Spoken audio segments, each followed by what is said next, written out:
आपण नेहमी म्हणतो, स्त्री म्हणजे वास्तव्य, स्त्री म्हणजे मांगल्य, स्त्री म्हणजे मातृत्व, स्त्री म्हणजे कर्तृत्व. आज आपण अशा एका सुपरवुमनची गोष्ट जाणून घेणार आहोत, ज्यांनी आपल्या गावामध्ये जरबेरीचा माळा फुलवला. पुण्यातील भोर तालुक्यातील बालवडी या ठिकाणच्या प्रगतशील शेतकरी स्वाती किंद्रे यांनी 30 गुंठे क्षेत्रामध्ये पॉलीहाऊस उभारून पारंपरिक शेतीला बगल देत जरबेरीचा माळा फुलवला. या शेतीमधून दररोज फुलांच्या माध्यमातून त्यांना चांगलं उत्पन्न मिळतं. जरबेरीची फुलं रोज 300 गड्डी पुण्यातील गुलटेकडी फुल मार्केटला पाठवली जातात आणि यासाठी 20 रुपयांपासून ते 90 रुपयांपर्यंत गड्डीला भाव मिळतो.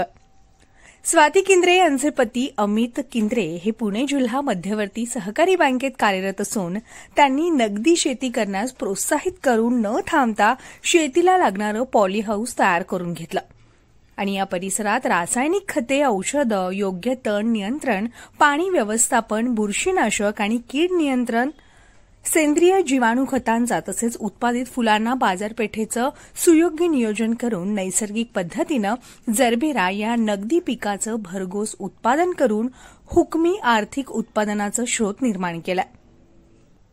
याविषयीची अधिक माहिती स्वाती किंद्रे यांनी दिली आहे. मी स्वाती अमित किंद्रे. माझं M.Com झालेलं आहे. तर मी आज तुम्हाला माझ्या शेती संदर्भात काही गोष्टी सांगायचा प्रयत्न करते.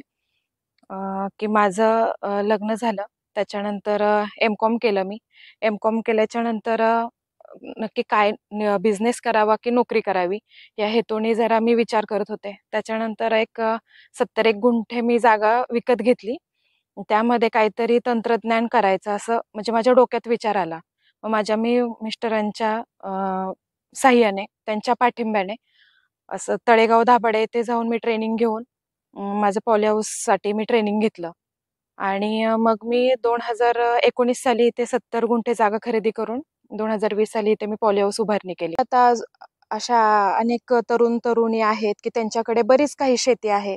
मग त्यांनी त्या शेतीचा असा तंत्रज्ञानाचा उपयोग करून ही अशी पारंपरिक पद्धतीने शेती न करता आधुनिक पद्धतीने करावी. आणि जोडधंद्याचे फायदे असे की माझ्याकडे जी शेती आहे, सपोज आता आपण भात शेती जर लावली, त्याच्यातून जर उत्पन्न नाही निघाले तर हा जोडधंद्यातून आपल्याला 4 पैसे यायला मदत होते. तर माझं तरुण पिढीला हेच सांगणं आहे की आपण आधुनिक शेतीकडे वळालं पाहिजे. जर आर्थिकदृष्ट्या जर शेतकरी सक्षम असेल तर बऱ्याच काही गोष्टींचा विचार करू शकतो शेतकरी, हे मी सांगू शकते. आताची स्त्री ही स्वतंत्र असून ती सक्षम देखील आहे. शिक्षणाच्या जोरावर विविध क्षेत्रात बाजी मारत असल्याचं देखील आपल्याला पाहायला मिळतंय. ज्या स्त्रिया आयुष्यामध्ये काहीतरी करायची स्वप्न पाहतायत त्यांच्यासाठी स्वाती या नक्कीच आदर्श ठरतील. शिवानी धुमाळ, न्यूज 18 मराठी, पुणे.